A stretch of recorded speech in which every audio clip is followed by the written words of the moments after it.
Welcome to Tainted Trusts, where broken loyalty, hidden betrayal, and poisonous promises are brought into the light. Here, every story reveals the truth behind toxic relationships, family secrets, and the quiet path toward justice. Listen closely, because trust is fragile, but revenge remembers. My aunt said Bluebell was just a horse. Then she sold him to pay her wedding debt while my son waited for therapy. But the stable cameras recorded the night she forged my signature, and the judge played every second.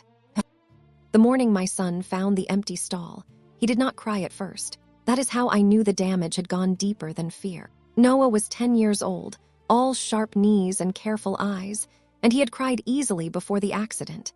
He cried at movies where dogs got lost. He cried when a bird hit our kitchen window. He cried once because a waiter took away a bread basket before he was done arranging the rolls by size.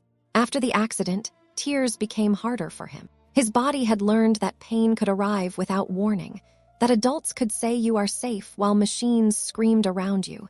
That recovery was a word people used when they wanted the room to feel less cruel. Bluebell was the first living thing he trusted after the hospital. Bluebell was not blue. He was a chestnut gelding with a white blaze down his face and one ear that leaned sideways when he was listening. He belonged to Maplegate Therapeutic Stables, though my grandfather had paid the private sponsorship that kept Noah's sessions affordable. Grandpa had said, "A boy needs somewhere to put his fear where it won't be laughed at." Noah put his fear in Bluebell's mane. Every Wednesday at 4, he brushed that horse with the kind of concentration other children saved for video games. He learned to breathe in rhythm with Bluebell's steps. He learned that his left leg, the one the crash had weakened, could still give a signal and be understood. He learned that falling was not the same as being abandoned. So when we arrived that morning and Bluebell's stall door hung open, with fresh bedding untouched and the nameplate still screwed to the wood, my son simply stopped. "Mom," he said, "only that."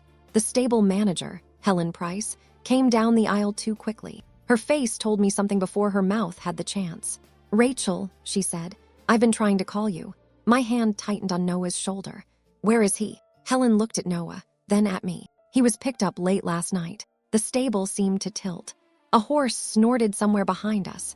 Rain ticked against the tin roof. Noah's fingers found the sleeve of my coat and dug in. "Picked up by who?" I asked. Helen held out a clipboard. "Your aunt brought signed transfer papers. She said you were sending Bluebell to a private buyer because Noah needed to move on." For a moment, I could not understand the words. They were shaped like language, but they did not belong in any world I recognized. I didn't sign anything. Helen's face went pale. Noah stepped around me and looked into the empty stall. His riding helmet hung on the hook where he had left it. His little laminated breathing card was clipped to the door. In his careful handwriting, he had written, "Bluebell waits. I breathe. We start again." He reached for the card. Then his knees folded. I caught him before he hit the floor. That was the first thing my aunt stole from us. Not a horse, not a session, not money. She stole the place where my son had finally believed he could start again. Later, everyone would ask why did it. People love motive because it makes cruelty feel less random. The answer was simple enough to fit on an invoice. She owed $21,000 on a wedding she could not afford. And Bluebell, in her eyes, was only a horse. My aunt had been planning her second wedding like a woman, trying to erase the first one. She was 52, newly engaged to a contractor named Wade who owned 3 good suits and 1 failing roofing company. She told everyone he had old-fashioned values, which seemed to mean he expected women to admire his ideas and creditors to wait for his better season. They wanted a summer wedding at Laurel House, a historic venue with white columns, chandeliers, and a cancellation policy sharp enough to draw blood. The family should have known it was trouble when ordered custom napkins before she mailed invitations. She called it her last chance at dignity. That was how operated. She did not want things. She deserved them.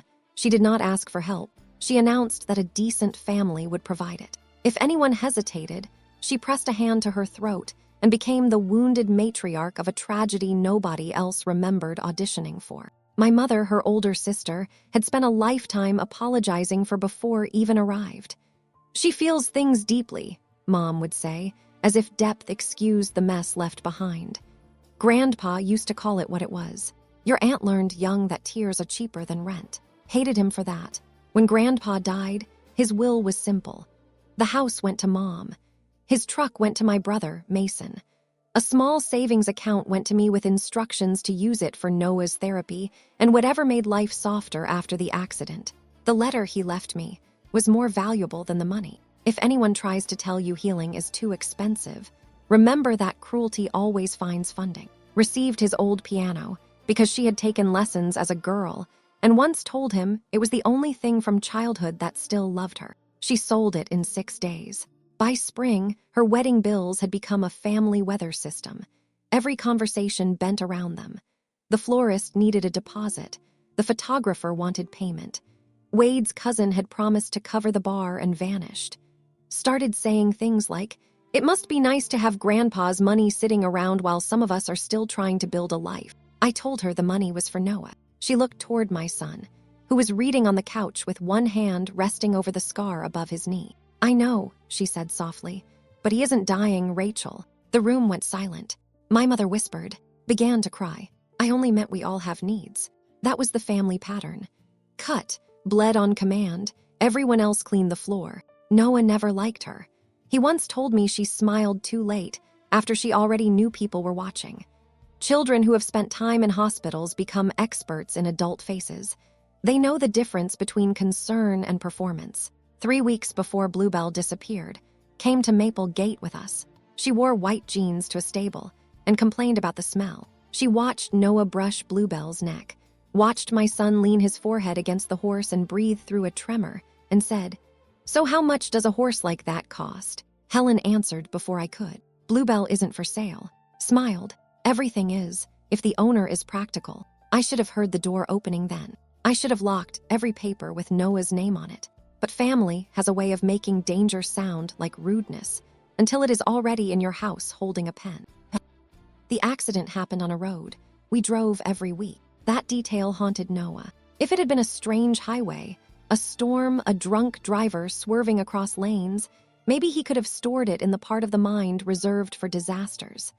Instead, it happened 2 blocks from his school, under a clear sky, beside a grocery store where he used to beg for red grapes. A delivery van ran the light. My husband, Owen, took most of the impact on the driver's side. He lived, though his shoulder would never lift the same way again.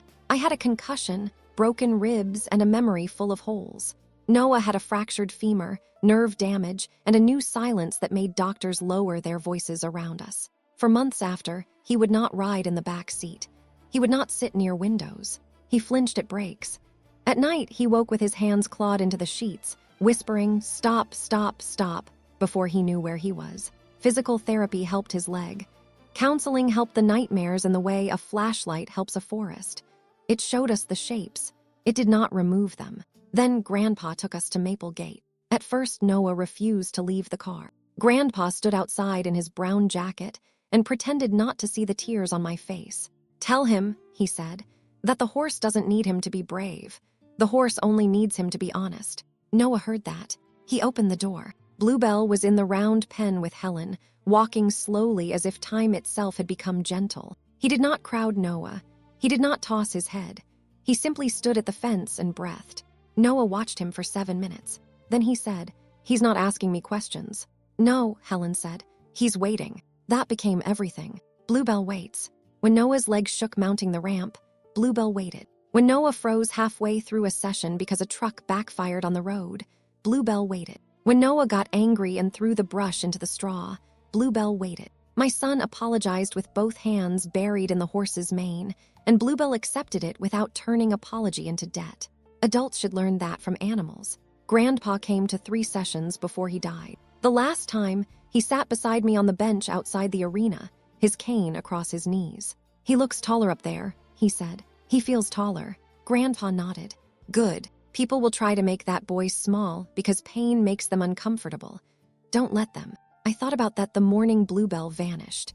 I thought about Grandpa's hand signing the sponsorship papers, how carefully he had read every line, how he had insisted on adding a clause that Bluebell could not be transferred out of Noah's program without my written consent and Maple Gate board approval. Knew that because she had complained about it at Thanksgiving. "Dad trusted lawyers more than blood," she said. Grandpa looked at her over his glasses.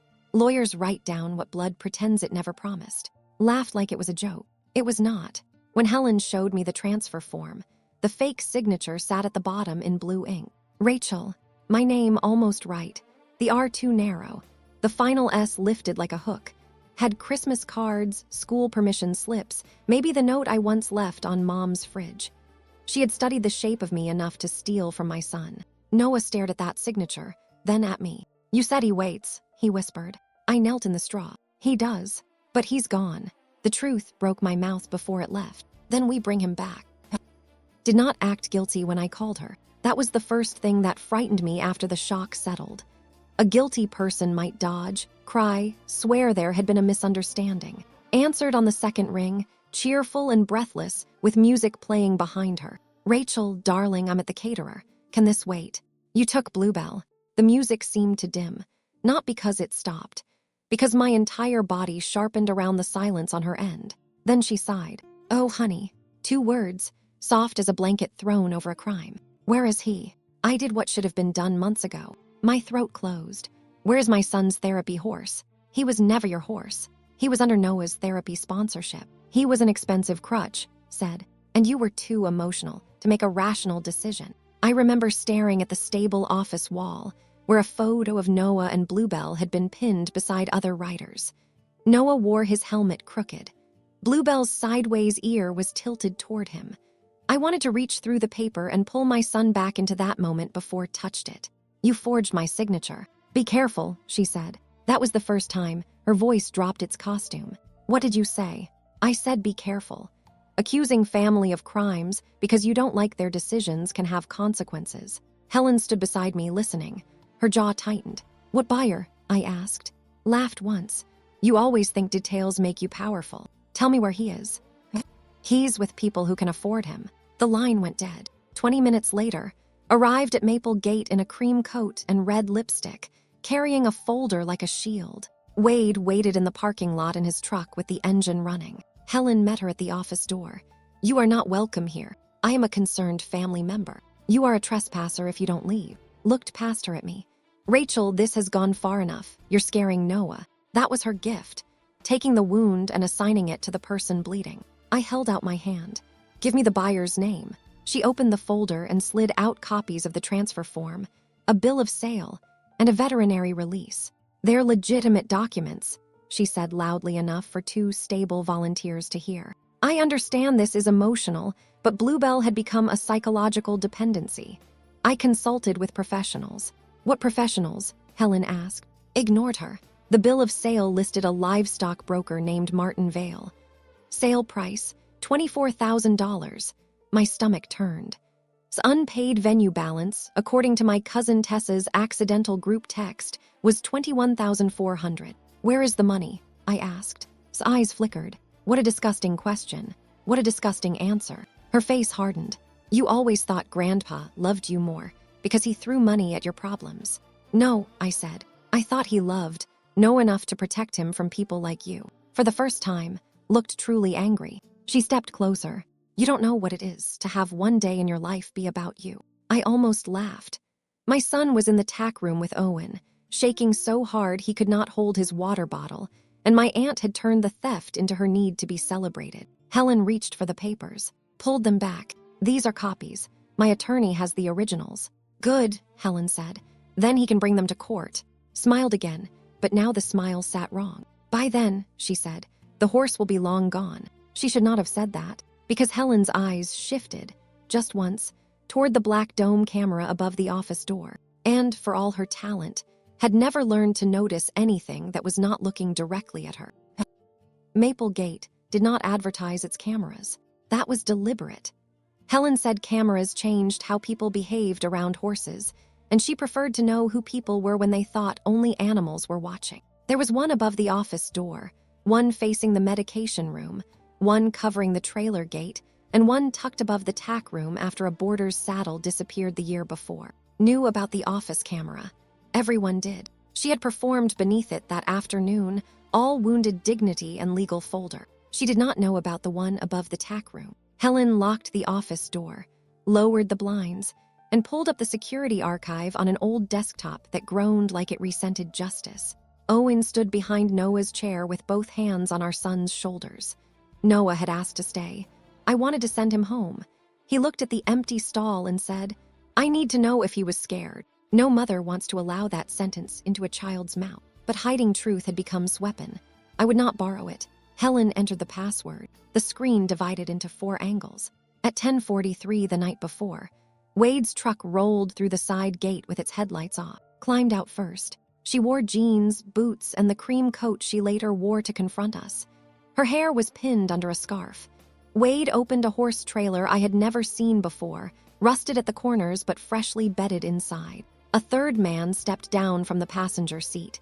Helen stiffened. "Martin Vale," she said. "The broker." The trailer gate camera showed, holding papers against a clipboard while Martin signed. Wade kept glancing toward the road, then walked to Bluebell's stall. Noah made a sound. Owen crouched beside him. "You don't have to watch." "Yes," Noah whispered. Bluebell came to the door because he knew people. He trusted the sound of footsteps, held out a carrot. She had brought a carrot to steal him. That detail made my vision blur. She clipped a lead rope to his halter and led him out. Bluebell hesitated at the aisle because the barn lights were low and the air was wrong. Tugged. "Don't pull him," Noah said to the screen. Martin stepped in and took the rope. He was rougher. Bluebell backed once, not panicked, just confused. Waved the clipboard like annoyance could hurry grief. The tack room camera caught her face clearly when she turned. She was smiling. Not a big smile. Not joy. Satisfaction. The private expression of someone who has won before anyone else knows the game started. Then came the audio. I had forgotten the tack room, camera recorded sound. Martin said, "You sure the mother signed?" Replied, "She signs whatever I put in front of her." Wade laughed.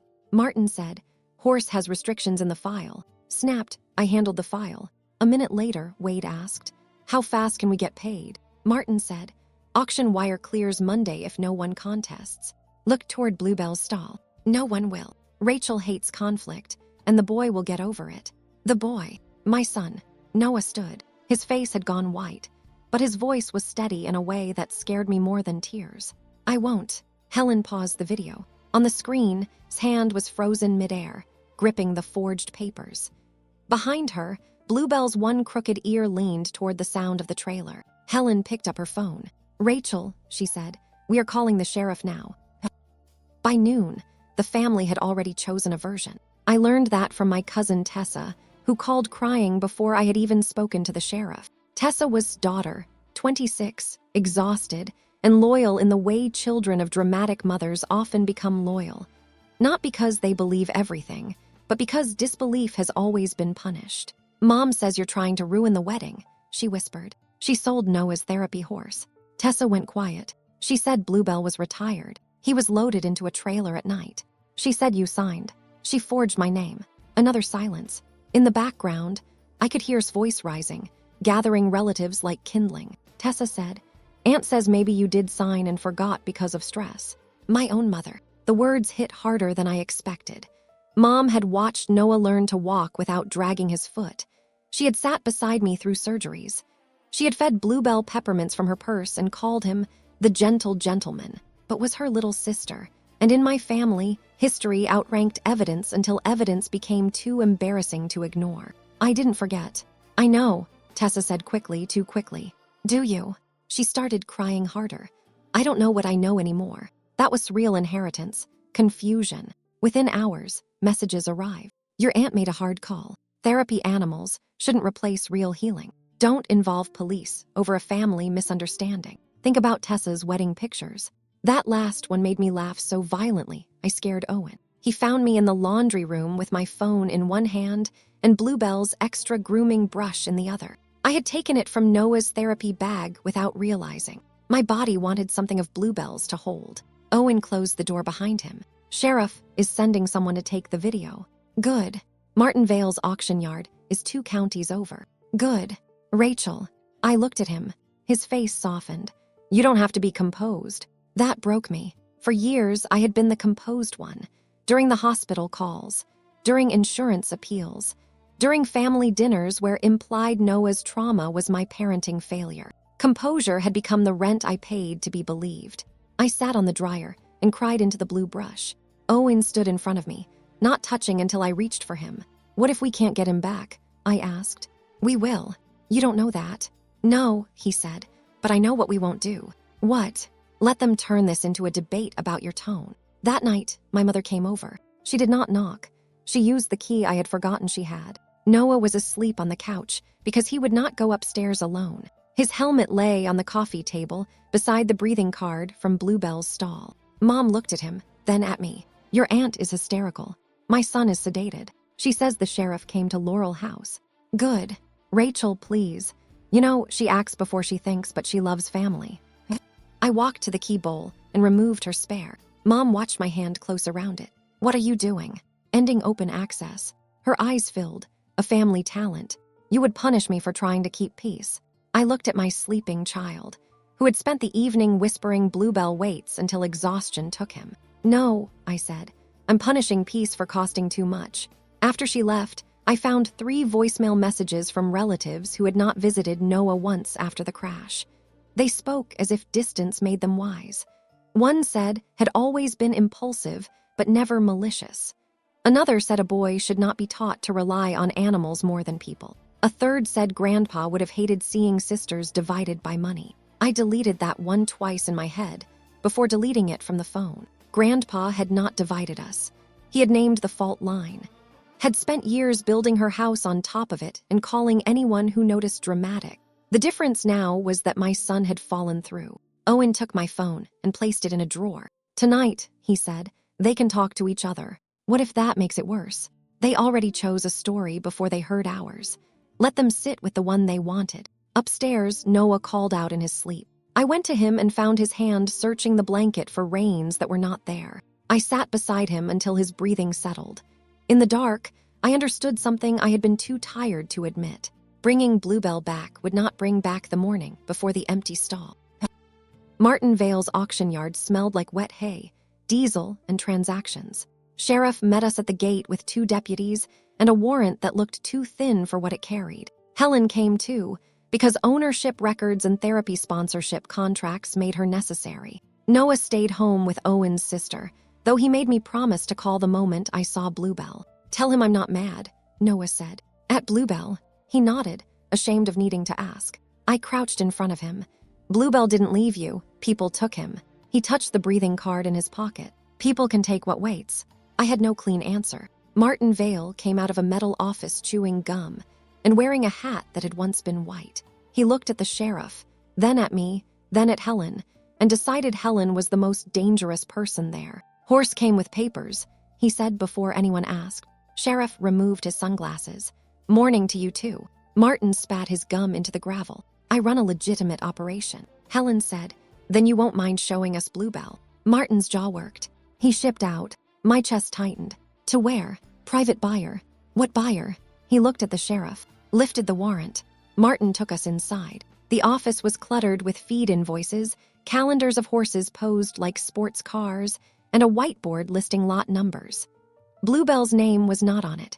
That frightened me until Helen leaned closer. There, she said. Lot 41B. C. Gelding, Gentle. Therapeutic prospect. Deposit received. Deposit, asked. Martin rubbed his mouth. A buyer out in Sterling placed a hold. Full pickup tomorrow. Tomorrow. The word moved through me like oxygen returning too quickly. Is he here? I asked. Martin hesitated. Helen's voice turned cold. If he is not here and you transported him across county lines under forged paperwork, you need a lawyer faster than you need pride. Martin stared at her. Then he took keys from the wall. Bluebell was in the back barn, 3rd stall from the end. When I saw his crooked ear, my knees almost buckled. He lifted his head from a hay net and nickered softly, not the way horses call across fields, but the way he greeted Noah when my son arrived with trembling hands and peppermint breath. I reached through the bars. Hey, Blue. He pressed his nose into my palm. For one selfish second, I let myself breathe. Then I saw the rub mark on his cheek where a halter had sat too tight. I saw dried sweat under his mane. I saw the shipping tag tied to his lead rope. Sterling buyer, pickup paid. Helen photographed everything. Martin began talking fast. Said she had authority. Said I was unstable. Said the child had become dangerously attached. Said the horse was being rehomed before he caused liability. Said a lot of things, apparently, and Martin had liked her money enough to hear only the convenient ones. How much did you pay her? Asked. 10 cash, 14 on wire after pickup. Cash where? Martin looked away. At the stable. I remembered the video. Martin handing an envelope beside the trailer. Wrote it down. Helen clipped Bluebell's lead rope to her own halter and said, "He leaves with us."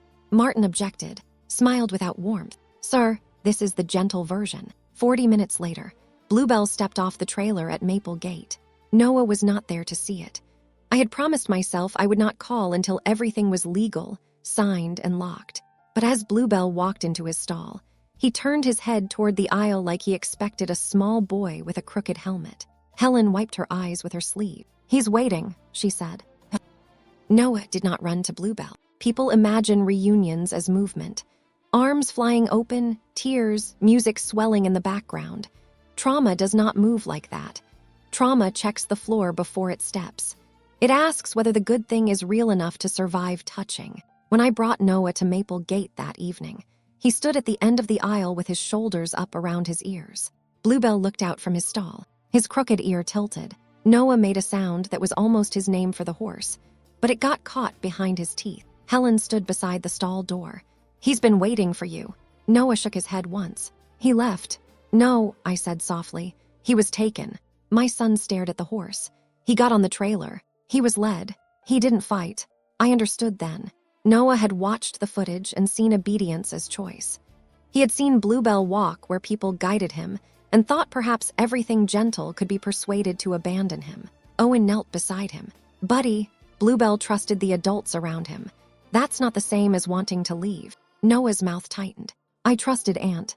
Nobody spoke. That was the second theft, the one that would not fit in any sheriff's report. Helen opened the stall door but stayed back. Bluebell took one step out, then stopped. He did not crowd Noah. He lowered his head. Waiting. Noah's breathing changed. Too fast, too shallow. I reached for the card in his pocket, but he already had it in his fist. Bluebell waits. I breathe. We start again. He read it once silently, then again aloud. The third time, his voice cracked. Bluebell took another step. Noah lifted one hand. The horse's nose touched his palm. My son folded, not to the ground, into Bluebell's neck. His hands clutched the mane, and the tears he had not cried that morning came all at once. They were ugly, loud child tears, the kind that shake the ribs. Bluebell stood like a wall between my son and the world. Owen turned away. Helen did not. She watched my son cry, and when it was over, she said, "You did right by him letting him feel it." I wanted to believe her. That night, the sheriff called, had hired an attorney. Of course she had. By then, the cash deposit from Martin Vale had paid the caterer enough to keep the wedding date. Wade had apparently told the sheriff the sale was family matter, and he had only driven the truck. Martin Vale was claiming he had been misled. Laurel House had received payment marked from his personal account. "And my signature?" I asked. "Forgery unit will look at it." Forgery unit. Sounded tired. People do stupid things with pens every day. People, not monsters, not villains. People with hands and needs and explanations. After we got home, I found Noah at the kitchen table drawing Bluebell. He had colored the ear crooked. He had drawn a chain around the stall door, then erased it so hard the paper tore. "Mom." "Yes. If Aunt says sorry, do we have to go to her wedding?" The question was a small blade. "No." "Even if Grandma cries?" "Even then." He nodded. Then he wrote under the picture. Bluebell came back. People have to prove it. I did not correct him. Some sentences are truer, before adults clean them up. The intervention happened in the church basement, because my family mistook folding chairs for moral authority. Mom called it a meeting. She said everyone needed to clear the air before accusations destroyed relationships that had existed long before Bluebell. I told her Bluebell was not the problem. She said that was exactly why we needed to talk. I should have refused, but had begun telling people that I was pressing charges for attention, that Noah's therapist had secretly agreed the horse dependency was unhealthy, and that Grandpa's money had made me entitled. She had even used the word abuse, suggesting I was keeping my son fragile because I liked being needed. That word got me in the door. I went with Owen, Helen, and a copy of the sheriff's report. We did not bring Noah. My mother said that proved I was hiding behind him. I said bringing a child to a room full of adults Negotiating his pain would be its own kind of abuse. Arrived late. She wore a pale blue dress and no makeup except mascara that looked ready for battle. Wade followed her carrying bottled water as if hydration made them decent. Tessa sat in the corner with her hands under her thighs, the way Noah did when he was overwhelmed. My mother opened with prayer. I kept my eyes open, cried before anyone accused her. Efficient. I made a mistake, she said, but I made it from love. Helen laughed. It was not loud. It was worse. It was involuntary. His head snapped toward her. I'm sorry, Helen said. I thought we were discussing the theft of a therapy animal, not a casserole that went to the wrong address. Mom gasped. There is no need for cruelty. There was no need to sell a horse at night, Owen said. Wade leaned forward. Mai is being treated like a criminal over livestock. I looked at him. She is being investigated as a criminal over forgery, fraud, and theft. Pressed a tissue under her eye. Rachel has always resented me. For what? For surviving. The room went very still, mostly because no one knew what that meant, but everyone understood they were supposed to feel guilty. She continued. Dad never forgave me for needing help. Rachel became his little project because she married well and had a sad child. I was drowning, and nobody cared. Tessa flinched. I heard Grandpa's voice in my head.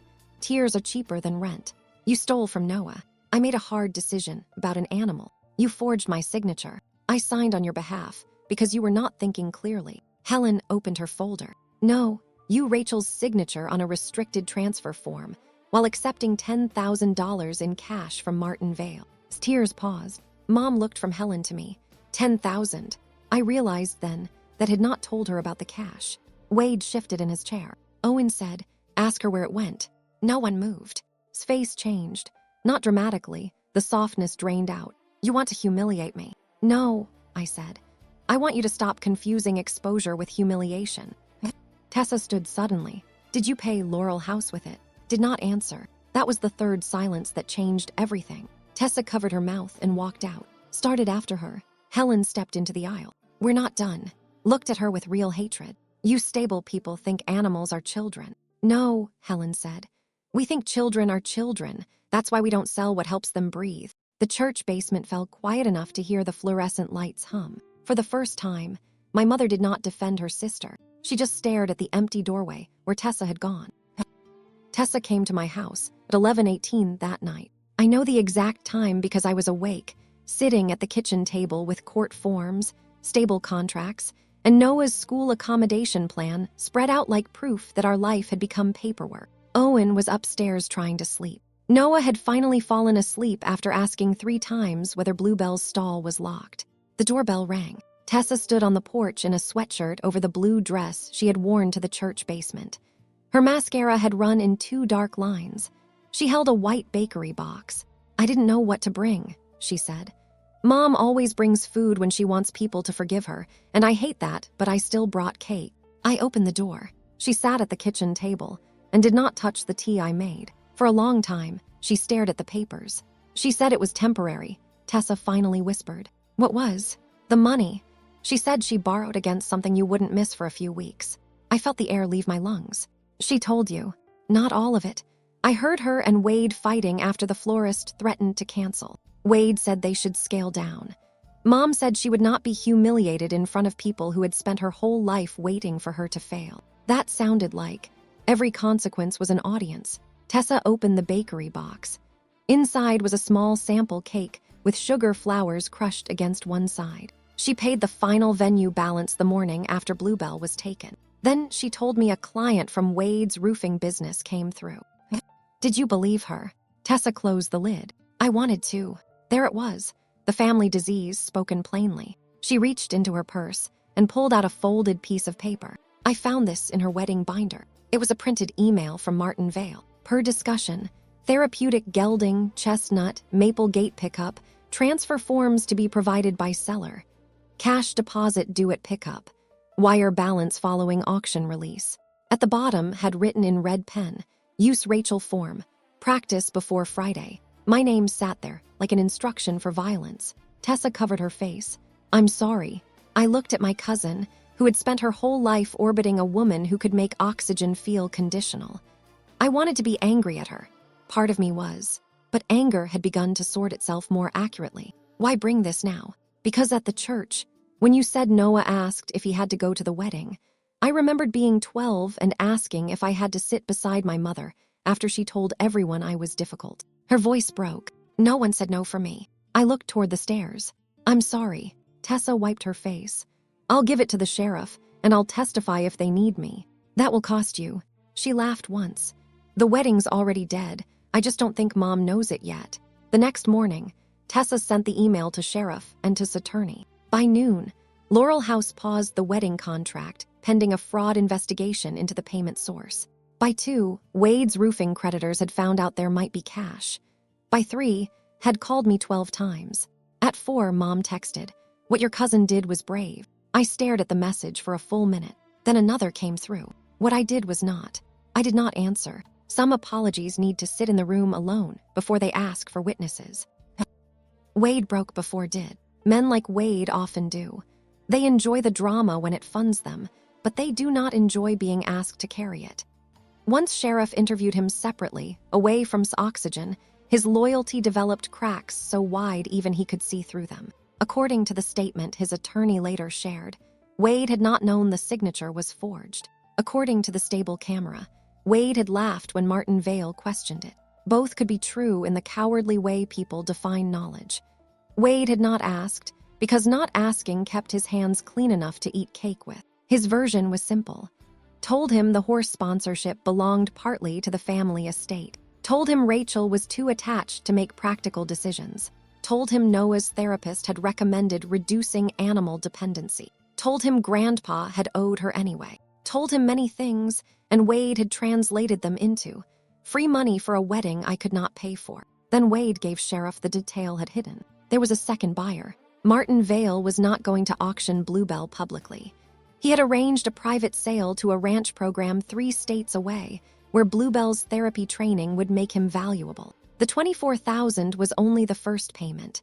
Expected more after transport. I read that line in the statement 3 times. More. She had not stolen once in panic. She had planned profit from my son's healing. Owen found me in the garage, standing beside the boxes of adaptive equipment Noah had. Braces, foam wedges, old therapy bands, the first walker he had screamed at because he hated needing it. What happened? I handed him the statement. He read it without speaking. Then he set it down gently, walked to the far wall, and put his fist through the drywall. The sound brought Noah to the doorway. Owen turned, horror replacing rage instantly. "I'm sorry," he said. "I scared you." Noah looked at the hole, then at his father. "Was it Aunt?" Owen closed his eyes. "Yes." Noah nodded as if the hole made sense. "Walls are easier than people." We all stood there, with that sentence between us. Owen knelt. "That doesn't make punching them right." "No." Noah touched the doorframe. "But I understand. A week earlier, that would have worried me. That night, it gave me hope." Noah was beginning to put words where fear had lived alone. Did not improve. She sent letters through relatives. She claimed Wade had manipulated her. She claimed Martin Vale had taken advantage of her grief over Grandpa. She claimed I had always been jealous of her relationship with family. Then, when none of those stories held, she claimed Noah would forgive her if I stopped poisoning him. That was the text that made Owen call his lawyer. Not the horse, not the money, not even the forgery. The attempt to reach through a child after being blocked. Our attorney, Cross, filed for a protective order preventing from contacting Noah directly or through family members. Had silver hair, red glasses, and the emotional warmth of a locked filing cabinet. I loved her immediately. "She will try to make this about access," said. "People who steal from children often pretend the real punishment is being kept from them afterward." At the hearing, came with Mom. Seeing them together hurt. Mom looked smaller, like someone who had slept badly inside a truth she could not fold away. The judge granted the temporary order, stood in the hallway afterward, trembling with rage. "You're making me look dangerous." Closed her briefcase. "No, Mrs. Hale, we're documenting that you are." Mom flinched. Saw it, for the first time in my life. I watched my aunt realize her sister might not step back into formation. The wedding died by email. Laurel House sent the cancellation notice on a Thursday morning. 4 paragraphs of polished regret and 1 sentence that mattered. Due to unresolved questions regarding the origin and legality of recent payments, The venue would no longer host the Hail Mercer event. Forwarded it to the family group chat with no comment. Then she left the group. For 17 minutes, no one typed. That silence was almost funny. My family could produce paragraphs about forgiveness when my son's horse was missing, but a canceled wedding apparently required reverence. My mother called me at lunch. I almost did not answer. "I'm not calling to ask you to fix anything," she said quickly. "Good. I'm calling because came here." My body tightened. "Is she still there?" "No, she wanted money." I closed my eyes. "What did you say?" Another pause. I said no. The word felt unfamiliar between us. Mom kept talking, faster now, as if courage might leave if she did not spend it. She said you destroyed her one chance at happiness. She said Dad set all of this in motion by favoring you. She said Noah was too young to remember long-term anyway. My hand curled around the phone. And I told her Noah would remember who took Bluebell and who brought him back. I had to sit down. Mom's voice cracked. "Rachel, I know that does not fix what I did." "No, it doesn't." "I know. That mattered. Not enough, but it mattered." Spiraled in public after that. She posted a long statement about narcissistic relatives, weaponized disability, and the cruelty of cancel culture within families. She did not mention Bluebell by name. She called him a disputed animal asset. The internet did what the internet does. Half the comments offered prayers. The other half asked what animal asset meant. Someone who boarded at Maple Gate replied with a photo of Noah and Bluebell from a charity newsletter, captioned, "This is the asset. He belongs to a disabled child's therapy program." Deleted the post. Then the bridal shop called Tessa about an unpaid alteration bill. Tessa sent them's number. That small act of refusal became a family landmark. Meanwhile, Noah returned to sessions slowly. The first week, he only brushed Bluebell. The second, he sat on the mounting block and read to him. The third, he put on his helmet and then took it off. Helen did not rush him. "Progress that can't survive patience isn't progress," she said. On the fourth week, Noah mounted. I stood outside the arena fence with Owen and Mom. I had not invited Mom. Noah had. He told me, "Grandma can watch if she doesn't say sorry during my lesson." Children create better boundaries than adults when adults let them. Mom stood with both hands folded. She did not cry. She did not talk. When Noah circled the arena once, uneven but upright, Mom pressed her fist to her mouth and stayed silent. Afterward, Noah led Bluebell to the gate. Mom crouched carefully, leaving space. "I was wrong," she said. "I believed a grown-up before I protected a child." Noah looked at her for a long time. Then he said, "Bluebell doesn't like loud crying." Mom nodded. "I'll remember." That was not forgiveness. It was an instruction. For now, it was more useful. His attorney offered restitution and an apology. Read the email aloud in her office, while I watched dust float through a blade of winter sunlight. Full repayment of documented therapy interruption costs. Replacement of damaged equipment. Written apology to minor child. Agreement not to contact family for 1 year. In exchange, request reduced criminal charges and civil release. Lowered the paper. "No." I blinked. "You're not even asking me. I'm telling you what my professional recommendation is, before you begin doing the emotional labor of considering a trap." Owen smiled for the first time all morning. Continued. "Restitution is not a gift. It is bare minimum cleanup.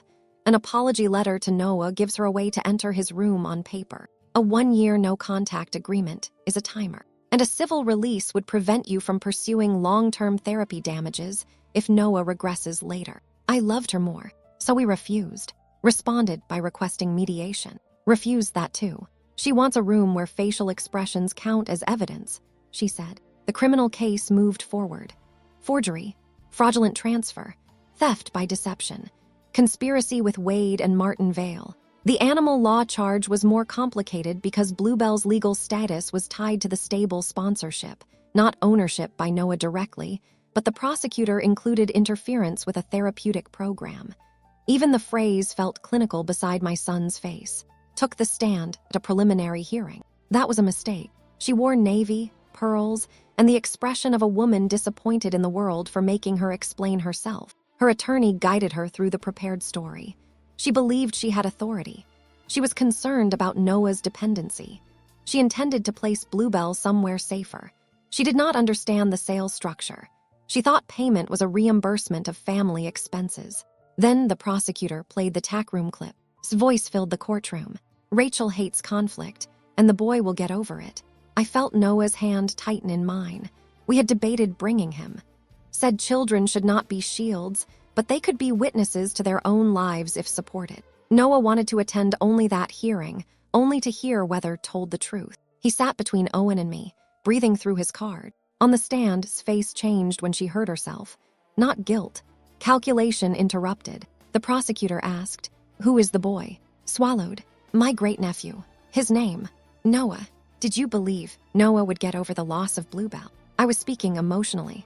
You were speaking during the transfer of the horse you now claim was for Noah's benefit. Her attorney objected. The judge allowed the question. His eyes flicked toward us. Noah looked at her. Not pleading, not afraid, just looking. Looked away first. After the hearing, Noah asked to go to Maple Gate. It was raining, cold, miserable. Helen opened the barn for us anyway. My son stood beside Bluebell and pressed his face into the horse's neck. "Did I get over it?" he whispered. Bluebell breathed. Noah lifted his head. No, it was not a question. On the drive home, he said, "Court is where grown-ups have to use names." I thought about saying the boy, therapeutic asset, disputed animal, family matter. "Yes," I said. "Sometimes court gives things their names back." That night Noah asked what a plea meant. I told him it was when someone admitted enough truth to avoid hearing all of it said out loud. He thought about that while sorting peppermints by broken and unbroken. "Is that like saying sorry because the teacher saw?" "Yes," Owen said from the sink. "Sometimes." Noah slid a broken peppermint toward the edge of the table. "Then it's not for the person hurt." No, I thought. Sometimes apology is only a smaller room for the guilty to hide in. But I did not say that. I said, "That's why we look at what people do after." He nodded. "Aunt does after badly. Children can be merciless when adults finally stop asking them to be polite about harm." Grandpa had one more witness. We found it because asked for every document related to Bluebell's sponsorship, even the ones I thought did not matter. Helen brought a banker's box from Maple Gate's archive, full of old releases, donor letters, board minutes, and one sealed envelope with my name written across the front in Grandpa's blocky hand. Helen stared at it. "I forgot this existed." "What is it?" "Your grandfather asked us to keep it with the sponsorship file. He said if the restriction was ever challenged, we should give it to you." My hands shook opening it. Inside was a letter and a notarized addendum. "Rachel, if you are reading this, someone has tried to treat Noah's healing like property. I hope I am wrong. I have been wrong before, though not often enough for your aunt's liking." I laughed and cried at the same time. The letter continued. "Bluebell's sponsorship is not a gift to the family. It is not part of my estate for anyone to reinterpret. It is a restricted therapeutic support arrangement for Noah, administered through Maple Gate. No relative, including my daughters, may alter, sell, transfer, leverage, or terminate it without your consent, Maple Gate board approval, and written recommendation from Noah's licensed therapist. If someone says they acted in the family's best interest, ask them why they needed darkness to do it." Below the letter, the addendum repeated the restriction in legal language.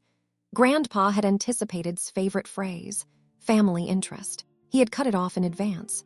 Read the documents twice. "This helps. How much?" Her red glasses caught the light. Enough to make her attorney unhappy. The therapist's letter came next. Dr. Morrow had never recommended reducing Bluebell. In fact, 2 weeks before the theft, she had written a progress note saying equine therapy was one of Noah's strongest stabilizing supports and should remain consistent during the school transition. Had lied about the professional recommendation, too. Of course she had. When the prosecutor added Grandpa's letter to evidence, Mom asked to read it. I hesitated. Then I sent her a copy. She called an hour later, crying quietly. Not crying. No performance, no throat clutching, just grief. "He knew," she said. "Yes. He knew she might do something like this." "Yes. And I still told you to keep peace." I looked at Noah through the kitchen window. He was in the yard with Owen, measuring boards for a small ramp he wanted to build for toy horses. His concentration had returned in pieces. "You did." Mom made a small sound. "I don't know how to be forgiven for that." "I don't either." There was honesty in not solving it. That weekend, Mom went to Maple Gate alone and asked Helen if she could volunteer mucking stalls. Helen called me before answering. "Do you want me to say no?" I thought about it. Ask Noah. Helen did.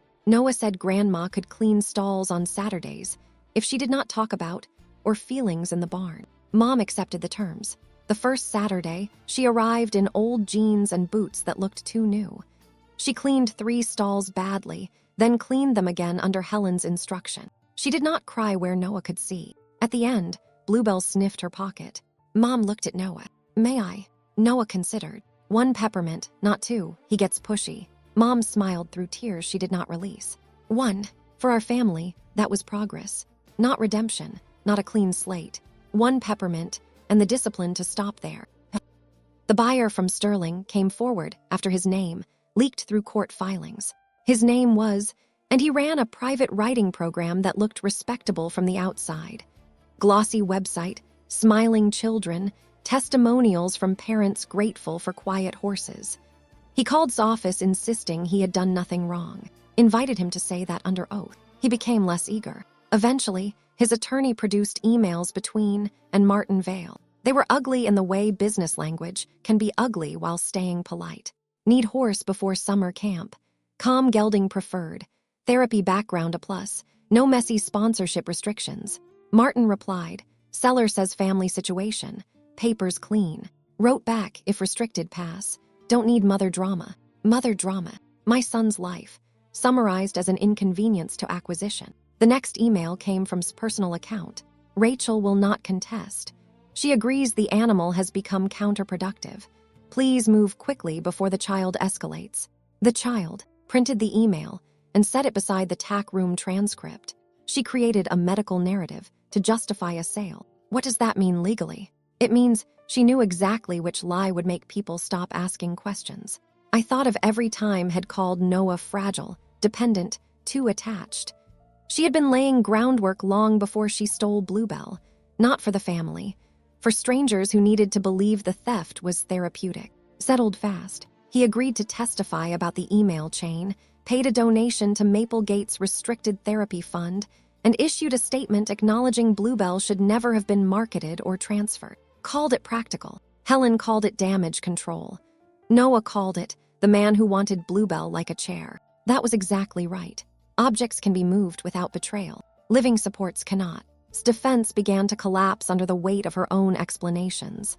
She had too many. She did it for Noah. She did it because I signed. She did it because Grandpa owed her. She did it because Wade pressured her. She did it because Bluebell was dangerous. She did it because everyone ignored her pain. Truth is usually boring compared to lies. She did it for money. The trial date was set for August. The wedding date would have been August too. When Tessa realized that, she laughed so hard she cried. Mom always wanted a courtroom entrance, she said. I guess she got one, but Tessa was not okay. She moved into a small apartment over a florist shop and started therapy, which described to relatives as betrayal training. Tessa stopped answering. One night, she came over with takeout and helped Noah build a miniature stable from cardboard. She cut windows while he drew nameplates. What should this horse be called? She asked, holding up a paper cutout. Noah looked at it. Boundary. Tessa laughed. That's a weird horse name. No, he said seriously. It's a strong one. She looked at me. Boundary it is. Later, after Noah went to bed, Tessa stood by the door and said, I keep wondering what kind of person I'd be if someone had stopped her earlier. I thought about my mother, about Grandpa, about every family dinner where cruelty had been wrapped in sensitivity. Maybe you're becoming that person now. Tessa nodded, but she looked sad. Becoming is not gentle. It asks you to grieve the version of family that only existed because everyone agreed not to look directly at the cost. The courtroom screen made everything simple. That was what feared most. Not prison, not restitution, simplicity. She survived by adding fog. Context, feelings, old wounds, misunderstood intentions, family history, tone, loyalty, sacrifice. She could turn any straight hallway into a maze if people let her talk long enough. The prosecutor did not let her. He started with Noah's therapist, who explained Bluebell's role in regulated movement, trauma recovery, and confidence rebuilding. His attorney asked whether children can become overly dependent on therapeutic supports. Dr. Morrow answered, children can become overly dependent on adults who remove supports without clinical basis.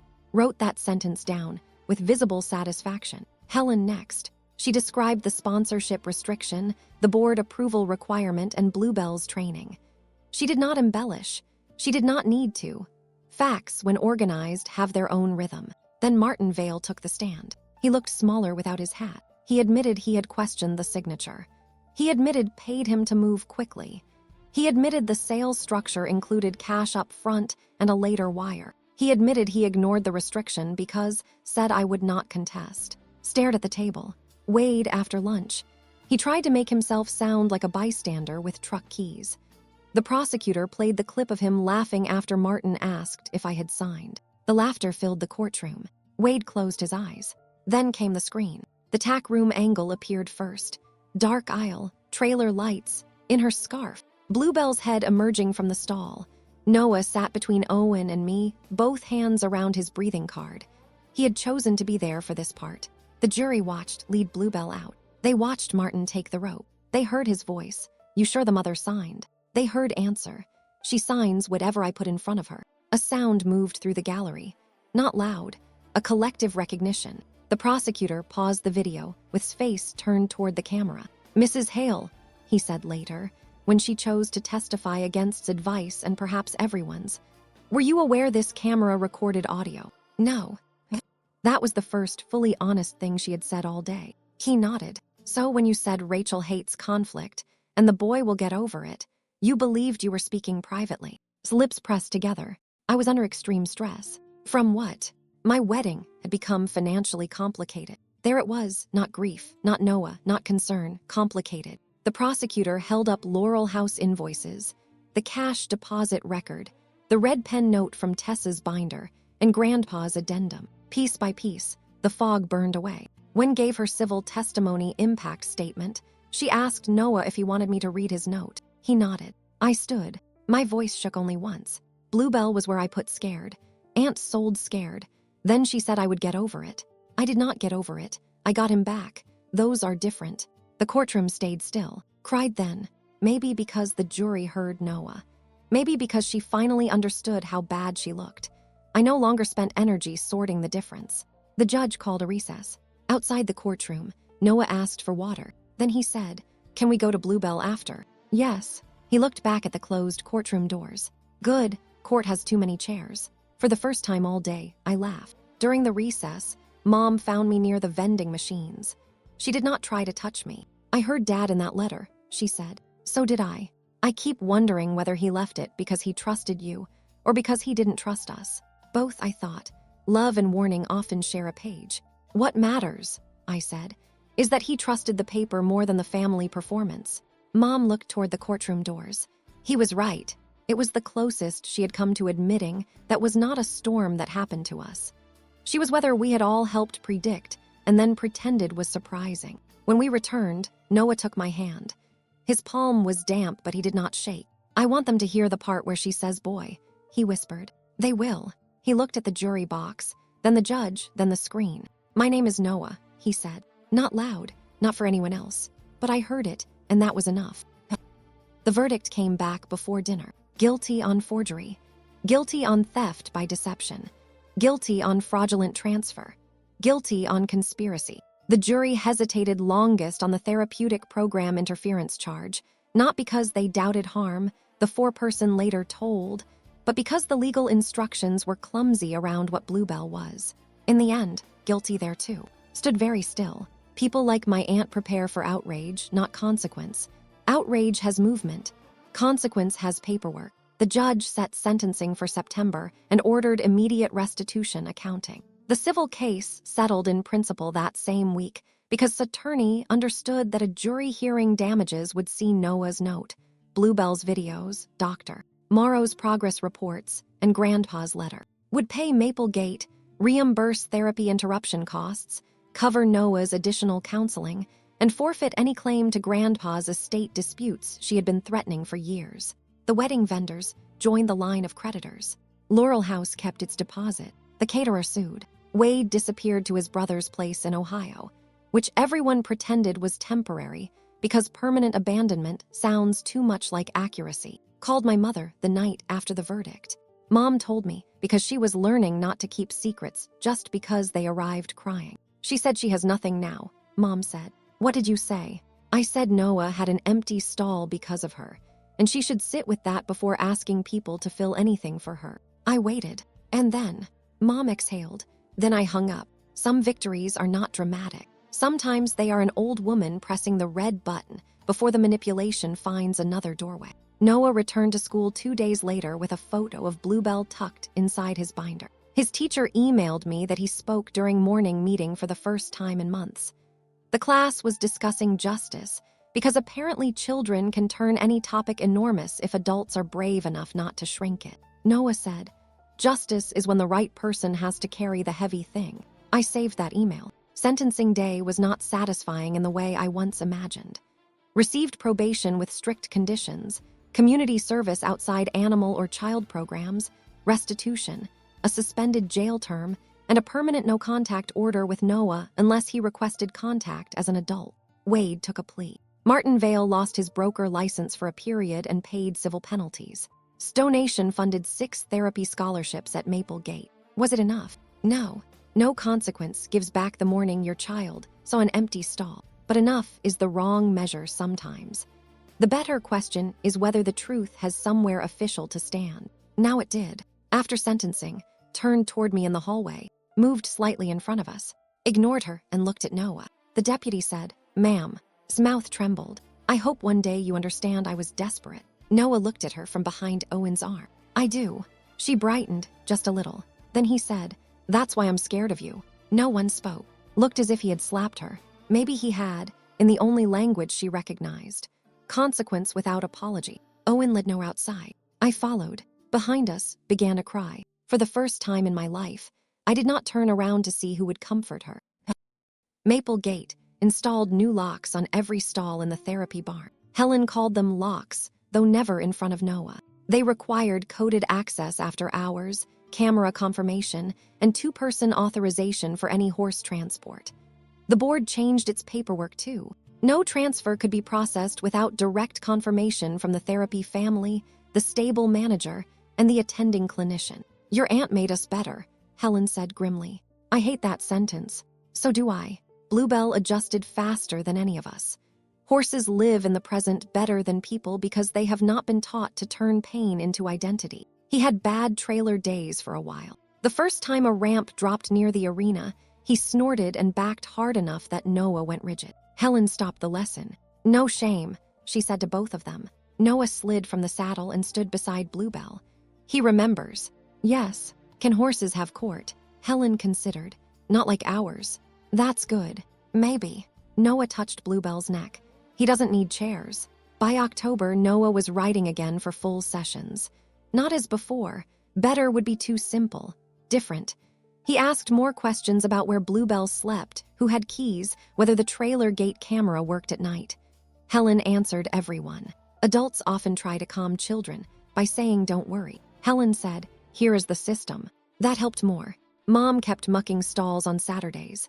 She became competent, then quiet, then useful. She and Noah built a ritual where she placed 1 peppermint on the fence post and waited for his nod before feeding Bluebell.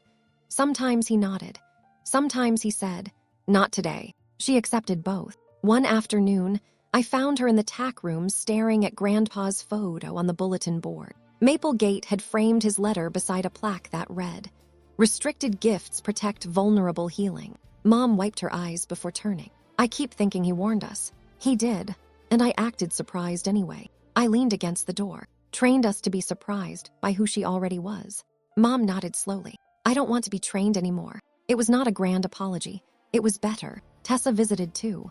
She brought carrots and no cake. She was building a new life from pieces she had not chosen, which made her gentler with Noah's slow progress. Sometimes she sat by the arena and sketched horses for him. He named everyone after something he wanted more of. Boundary, quiet, proof, home. One day he drew a horse himself, a chestnut with a crooked ear standing in a stall with an open door. Not chained, not trapped, open. Under it he wrote, "Bluebell can leave, but people have to ask right." I asked what that meant. He shrugged. "He's not a thing. Asking is how you know." That sentence stayed with me. Had never asked. Not because she forgot, because asking admits another person exists outside your need. The new lock clicked shut each evening at 6. The sound should have made me sad. Instead, it sounded like a promise finally learning to use metal. Try to come back through Christmas. Of course she did. Holidays are oxygen for people who weaponize family. They arrive wrapped in tradition, carrying the old argument that pain should take a seat because the table is already set. Mom hosted a smaller dinner that year. No Wade. No relatives who had sent me messages about Tone before asking whether Noah was okay. Tessa came. Helen came because Noah insisted Bluebell's work boss should see the cardboard stable finished. Owen's sister brought rolls. Mom made Grandpa's stew and did not mention how hard the season was for. That restraint was her gift. Halfway through dinner, Mom's phone buzzed. She looked at the screen and went still. I knew. Had sent a photo of herself alone beside a tiny Christmas tree, captioned, "Some punishments last longer than crimes." Mom showed it to me under the table, like contraband. "What do I do?" she whispered. "Nothing tonight. She's alone." Noah was alone in an empty stall aisle. Mom closed her eyes. Then she put the phone face down. Across the table, Noah was explaining to Helen that horses probably liked Christmas because carrots were already orange enough to be festive. Tessa laughed. Owen squeezed my knee. The evening did not become perfect. Nothing becomes perfect after a person takes a hammer to the family glass. But it became ours. Later, while washing dishes, Mom said, "I can love my sister and not answer that message." Yes. I wish I had known that sooner. Me too. The civil payments arrived in installments. Sold her condo and moved into a rental outside town. She sent one formal apology through attorneys, addressed to Noah and family. Returned it with a note, per court order, no contact with the minor. The check cleared anyway. Noah used part of the settlement to sponsor another writer at Maplegate. His idea. "A kid who needs a horse that waits," he said. We did not put his name on it publicly. He did not want applause. He wanted the kid to have Tuesdays. That was what he said. Tuesdays. Not healing, not recovery. A day. A specific place in the week where fear did not get the final vote. In spring, Maplegate held a small ceremony for the new scholarship fund. Noah stood beside Bluebell while Helen thanked Grandpa, our family, and a young writer who understands generosity better than most adults. Noah looked embarrassed, but did not hide. Afterward, a little girl with purple glasses met her therapy pony for the first time. She stood at the fence, not moving, while the pony breathed. Noah watched her. Then he said quietly, "She's checking if it waits." Yes, good. Never understood that waiting could be an act of love. She thought love was action, rescue, spectacle, sacrifice with witnesses. But sometimes love is a horse not moving too fast, a mother not answering a manipulative text, a cousin telling the truth even after years of silence, a grandfather writing one more clause, because he knew blood sometimes needed paper to behave. By the time Bluebell shed his winter coat, Noah had stopped asking whether the cameras were still working every session. He asked only on windy days. We answered every time. Yes, the cameras are working. The locks are working. The people are learning. A year after Sold Bluebell, Noah entered his first adaptive writing showcase. Showcase is a generous word. It was a Saturday afternoon at Maplegate with folding chairs, lemonade, too many proud grandparents, and horses wearing braided ribbons they did not care about. But to Noah, it might as well have been the Olympics. He chose a navy shirt because he said it made Bluebell's coat look warm. He polished his boots twice. He placed the breathing card in his pocket, then took it out, then put it back. I watched from the doorway and said nothing. Courage has rituals. Interrupting them is arrogance. Before we left, he handed me a folded paper. "Not now," he said. "After. At the stable." Mom was already there mucking the last stall in her Saturday clothes. Tessa helped hang paper birds along the arena fence. Owen checked the ramp like a man who knew he could not protect his son from everything, but was willing to inspect wood anyway. Helen brought Bluebell out, his crooked ear tilted toward Noah. "Ready?" she asked. Noah looked at the arena, the chairs, the families, the exit, the cameras, the horse. Then he nodded. The ride lasted 6 minutes. That was all. 6 minutes of walking, turning, stopping, breathing, starting again. Noah's left leg trembled once. Bluebell waited. Noah corrected. They moved forward. People clapped when he finished. Noah hated sudden applause, so Helen had warned everyone to clap softly. The sound came like rain instead of thunder. My son smiled. Not big, not for performance. Enough. Afterward, he led Bluebell to the gate and rested his forehead against the blaze on the horse's face. Then he came to me and said, "Now." I opened the paper. It was a drawing of 3 stalls. The first was empty. Under it he had written, "What she did." The second had a horse inside with a lock on the door. Under it, "What court did." The third showed the same horse standing with the stall door open and a boy beside him holding a lead rope loosely. Under it, "What trust should be." I had to turn away for a second. Noah leaned against me. "Don't cry loud," he said. I laughed through it. "I'll try." Was not there. She had written once more through her attorney, requesting permission to send Noah a birthday card. Asked us how to respond. Noah said no. Not forever maybe, but no now. Send exactly that. No now. There is a kind of healing that looks like refusal. People who prefer easy endings might want me to say changed. That she found humility in consequence. That the family gathered years later and Bluebell's story became something we could laugh about. That did not happen. Remained, only with fewer keys to other people's lives. That was enough. Grandpa's letter stayed framed in the tack room. The scholarship fund grew. Bluebell got older and lazier about puddles. Noah grew taller, his limp less visible when he was rested, more visible when he was tired. He learned that trust is not the absence of fear.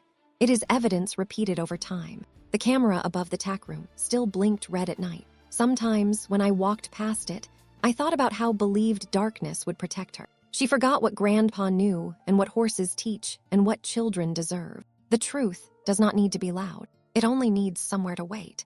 And this time, when the door opened, what waited for us was not an empty stall. It was Bluebell, breathing softly, my son's hand in his mane, and a future no one else got to sell. Months later, when a new family arrived at Maple Gate with a boy who would not leave the parking lot, Noah watched from Bluebell's stall. The boy's mother looked the way I had looked that first day. Apologetic for needing help, afraid the help would disappear if she asked for too much. Noah waited until Helen invited him over. He did not give advice. Advice is what adults use when they are scared of silence. He simply stood near the fence and said, "The horses don't ask why you're scared." The boy looked at him. Noah shrugged. "They just wait." The mother covered her mouth. I turned away before she could see my face. That was the part never understood. Bluebell had never been a luxury. He was a bridge. And when someone burns a bridge to pay for a party, justice is not revenge. Justice is making sure no one else has to swim because a selfish person wanted applause.